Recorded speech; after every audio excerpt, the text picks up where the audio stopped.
আমি একবার একটা ফেসবুক স্ট্যাটাস দিয়েছিলাম।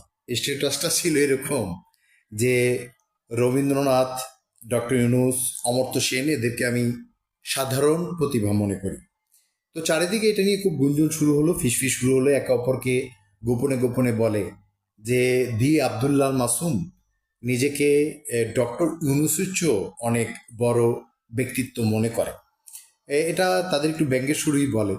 তো আমি এই কথাগুলো শুনে বিভিন্ন জনের মুখে আমি বলেছি, না, ডক্টর ইউনূস অবশ্যই আমার চেয়ে বড়। তিনি বয়সে আমার চেয়ে বড় এবং উচ্চতাতেও হয়তো আমার চেয়ে 1 ইঞ্চি লম্বা হবেন।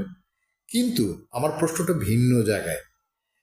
আমার প্রশ্নটা হচ্ছে যে ডক্টর ইউনূসের চেয়ে মেধাবী ব্যক্তিত্ব কেউ পৃথিবীতে হতে পারবে না, এটা কি জাতিসংঘের কোনো ধারায় উল্লিখিত আছে? 4200 ধর্মের কোনো শ্লোকে কি এটা লিখিত হয়েছে? স্রষ্টা কি কোথাও এটা ঘোষণা করেছেন?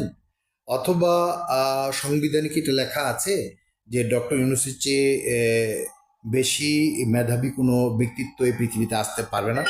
তো আমার প্রশ্নটা একটু ভিন্ন। যদি আহ, আহ, যদি স্রষ্টা কাউকে ডক্টর ইউনূস বা আমরা যারা পৃথিবীতে যারা নোবেল লরিট হয়েছেন তাদের চেয়েও অনেক বেশি মেধাবী করে কাউকে স্রষ্টা প্রতিষ্ঠিত করেন, এখানে কার কার আপত্তি রয়েছে?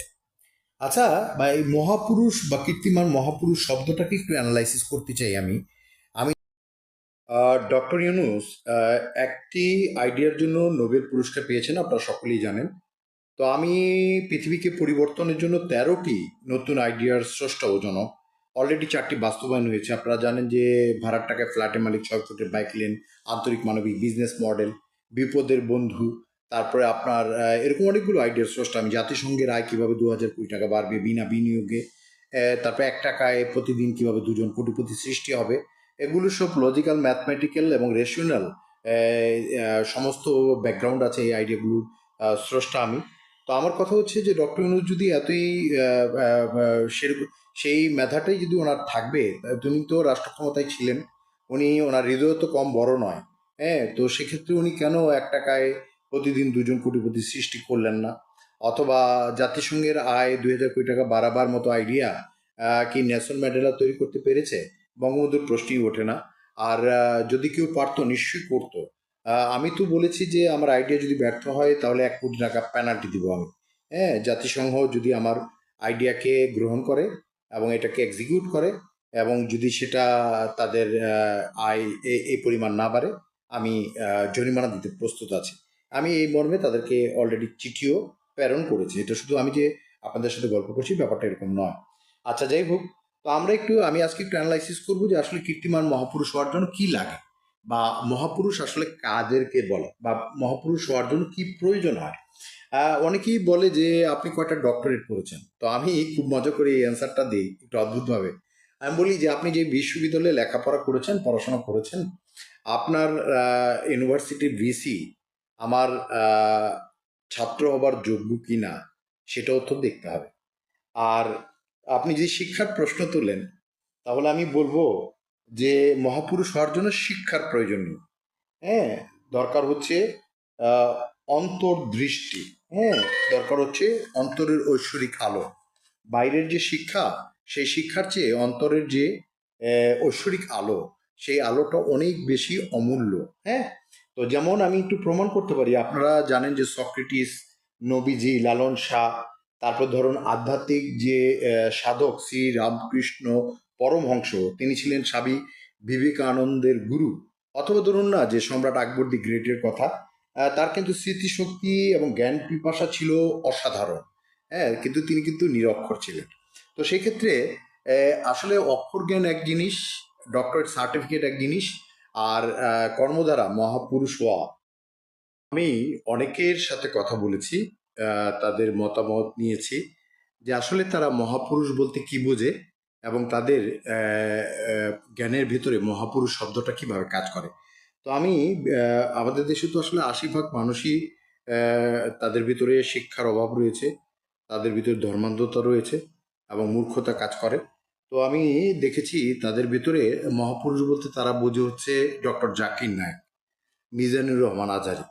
তো আমি বলেছি যে নবীজি, শ্রীকৃষ্ণ, যীশুখ্রিস্ট, গৌতম বুদ্ধ আধ্যাত্মবাদের কারণে বা একটি ধর্ম প্রচারক হিসেবে মহাপুরুষ হতে পারে, কিন্তু তাদের শ্লোক যারা আওড়ায় বা একটি নির্দিষ্ট গ্রন্থের শ্লোক নিয়ে যারা কাজ করে, প্রচার করে, তারা ধর্মের প্রচারক হতে পারে, তারা আবৃত্তি শিল্পী হতে পারে, কিন্তু তারা মহাপুরুষ কিভাবে হতে পারে?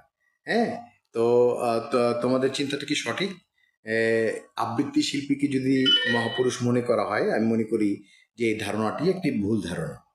আচ্ছা, যাই হোক, অনেক তাদের ধারণা যে এরকম অনেক মানুষ আমি দেখেছি বা পেয়েছি যারা মনে করে যে নামাজ রোজা না করলে সে মহাপুরুষ হতে পারে না বা তারা এটা মেনে নিতে পারে না। তো আমি তাদেরকে জিজ্ঞেস করেছি যে Einstein, Spielberg, mother Teresa, Socrates, Amartya Sen, Mahatma Gandhi, তারা তো জীবনে কখনো নামাজ পড়েনি, রোজা করেনি। নামাজ রোজার সাথে মহাপুরুষের সম্পর্কটা কি? হ্যাঁ, নামাজ রোজা পড়লে সে ভালো মুসলিম হবে, প্র্যাকটিসিং মুসলিম হবে, বা বোঝা যাবে যে একটি ধর্মের সে ভালো একজন একজন গুণগ্রাহী বা একজন ভালো আহ, আহ, আহ, একজন মুসলিম বা একজন ভালো সে ধার্মিক। হ্যাঁ, ধার্মিক হওয়ার সাথে তো মহাপুরুষ মহাপুরুষ বা মহিষী নারী হবার জন্য সৌন্দর্য কোনো মাপকাঠি নয়। মাদার তেরেসা কি সুন্দরী ছিলেন? অথবা নেলসন ম্যান্ডেলা কি সৌন্দর্যের মাপকাঠিতে আহ, একটা ভালো নীতিতে পৌঁছতে পারবেন? অথবা যদি আমরা বলি, পদার্থ বিজ্ঞান ও রসায়নে নোবেল পুরস্কার পেয়েছেন মেরি কুরি, হ্যাঁ, তিনি অত সুন্দরী ছিলেন না। অথবা ফ্লোরেন্স নাইটেঙ্গেল। সৌন্দর্য মহিষী নারী হওয়ার জন্য বা কীর্তিমান মহাপুরুষ হবার জন্য জরুরি নয়। আহ, শিক্ষা আমরা দেখছি জরুরি নয়, সৌন্দর্য জরুরি নয়। যদি ক্ষমতার বলে কীর্তিমান মহাপুরুষ হওয়া যেত, তাহলে তো সর্বপ্রথম মনে হয় ডোনাল্ড ট্রাম্প হয়ে যেত। তিনি তো একজন সাধারণ রাষ্ট্রপ্রধান হতে পেরেছেন বা একটি পরাক্রমশালী রাষ্ট্রের প্রধান হতে পেরেছেন, কিন্তু মহাপুরুষ কিন্তু হতে পারেননি। হ্যাঁ, তো দেখা যাচ্ছে আসলে ক্ষমতাও মহাপুরুষ হবার জন্য নিক্তি নয়। নিক্তিটা তাহলে কি? হ্যাঁ, নিক্তিটা কি তাহলে জনপ্রিয়তা? জনপ্রিয়তা যদি নিক্তি হতো তাহলে তো মহাপুরুষ হয়ে যেত হিরো আলম, শেফুদা। অথচ দেখা যায় যে তারা বা মানুষের যে নৈতিক অবক্ষয়ের যে জায়গা বা মানুষের যে রুচির একটা স্খলন, সেখান থেকে তারা অনেকের প্রিয় হয়ে উঠেছে। এটাকে মহাপুরুষ বলে না, এটাকে বলা হচ্ছে একটা অপরুচির একটি জনপ্রিয়তার একটি স্থান। তো জনপ্রিয়তাও নিক্তি নয়, তাহলে তো তারাই মহাপুরুষ হয়ে যেত। তাহলে আমরা দেখতে পাচ্ছি ক্ষমতার বলে মহাপুরুষ হওয়া যায় না, জনপ্রিয়তা দিয়ে হওয়া যায় না, শিক্ষা দিয়ে হওয়া যায় না, সৌন্দর্য দিয়ে হওয়া যায় না, এবং পাশাপাশি আমি বলবো যে আসলে নামাজ রোজা দিয়েও মহাপুরুষ হওয়া যায় না। তাহলে মহাপুরুষ হবার জন্য নীতিগুলো আসলে কি? আহ, মহাপুরুষ হবার জন্য আমি মনে করি যে কর্ম, উঁচু চিন্তা, হৃদয়, সৃজনশীলতা, বড় ধরনের কল্যাণময় অবদান, অনুপ্রেরণা এবং আধ্যাত্মবাদের বিকাশ, এই মানবতাকে এগিয়ে নেয়া, এগুলোর আহ, মানে এই সমস্ত বিষয়গুলো দিয়ে আসলে মহাপুরুষদের আমি মনে করি যে একটা অবস্থান তৈরি হয়। মহাপুরুষ কিভাবে আপনারা নির্ধারণ করবেন? মহাপুরুষ কিন্তু অচেনা একজন ব্যক্তি হতে পারে, এবং বা অনেকে বলেন যে মহাপুরুষ হলে তো অবশ্যই তাকে চেনা মানুষ হতে হবে। না, এটা ভুল। হ্যাঁ, অনেক মহাপুরুষ আছে যাদেরকে আমরা চিনি না। হ্যাঁ, কিন্তু আপনি কিভাবে মহাপুরুষ নির্ধারণ করবেন বা মহিষী নারী? আপনার আশেপাশেই দেখবেন এমন হয়তো কোনো মানুষ থাকবে যাদের লক্ষ্য খুব বৃহৎ বৃহৎ লক্ষ্য থাকবে, তাদের নিঃস্বার্থ আত্মত্যাগ থাকবে, তাদের গভীর মানবিকতা থাকবে, এবং তাদের ভিতরে সহানুভূতি থাকবে। শত্রু মিত্র, ধর্ম বর্ণ নির্বিশেষে, ভূগোল নির্বিশেষে তাদের সহানুভূতি একটি মন হৃদয় থাকবে। তারা ক্ষমাশীল থাকবে, অহিংস থাকবে, এবং তাদের ভিতরে যেটা খুঁজে পাবেন প্রজ্ঞা, দূরদর্শিতা, এবং পাবেন অদম্য সাহস এবং একাগ্রতা, এবং একটা নৈতিক অবস্থান তাদের থাকবে, যেটা থাকবে খুব আত্মবিশ্বাসে বলিয়ান। তো এই বিষয়গুলো যদি আপনি দেখেন যে আপনার আশেপাশের কারোর ভিতরে আপনি এটা আইডেন্টিফাই করতে পারছেন, তাহলে ধরে নেবেন যে এই মানুষটা, আপনি যত সাধারণ চোখে তাকে দেখেন না কেন, সেই মানুষটা আসলে আহ, মহাপুরুষ অবশ্যই বা মহিষী নারী অবশ্যই। তা আমাদের সমাজ আবার মহাপুরুষ মহিষী নারীকে ধারণ করবার জন্য যে যোগ্যতাটুকু প্রয়োজন, যে শিক্ষাটা প্রয়োজন, যে সহমর্মিতাটা প্রয়োজন, এবং যে আন্তরিকতাটা প্রয়োজন, এবং যে আমি বলবো যে রুচিটা প্রয়োজন, সেটা আসলে আমাদের সমাজে এবং উন্নয়নশীল রাষ্ট্রগুলিতে অনেক সমাজেই ওইভাবে বিকশিত হয় না। তা আমাদের মৃত্যুর পর এই যারা এরকম মহাপুরুষ, যারা পৃথিবীর জন্য অবদান রাখতে চান, মানবতা, সৃজনশীলতা, হৃদয়, কর্ম, উঁচু চিন্তা দ্বারা পৃথিবীর মানুষকে আরো উন্নত করতে চান, জগতের শিক্ষক রূপে কাজ করেন এবং নজির সৃষ্টি করেন, সে ধরনের মানুষগুলোকে আমরা আসলে অনেক সময় আমাদের দৃষ্টির আড়ালে এমনভাবে রাখি, এবং আমাদের সমীহটা, আমাদের অন্তঃস্থলের ভালোবাসাটা, আমাদের সম্মানটা ওইভাবে আমরা অনেক সময় আমরা দিতে ভুলে যাই, দিতে কৃপণতা করি, বা আমরা দিতে ব্যর্থ হই। আমি মনে করি যে একটি রাষ্ট্রকে তথা একটি বিশ্বকে সুন্দর একটি উচ্চতায় পৌঁছে দিতে হলে এ এ ধরনের চিন্তা চেতনার মানুষদেরকে আমাদেরকে আমাদের অনেক বেশি দায়িত্বশীল আচরণ করতে হবে, অনেক বেশি আন্তরিক থাকতে হবে, অনেক বেশি শ্রদ্ধাশীল থাকতে হবে, এবং অনেক বেশি তাদের প্রতি মানে একটা, আমি বলবো, সহযোগিতা সম্পন্ন আমাদেরকে হতে হবে।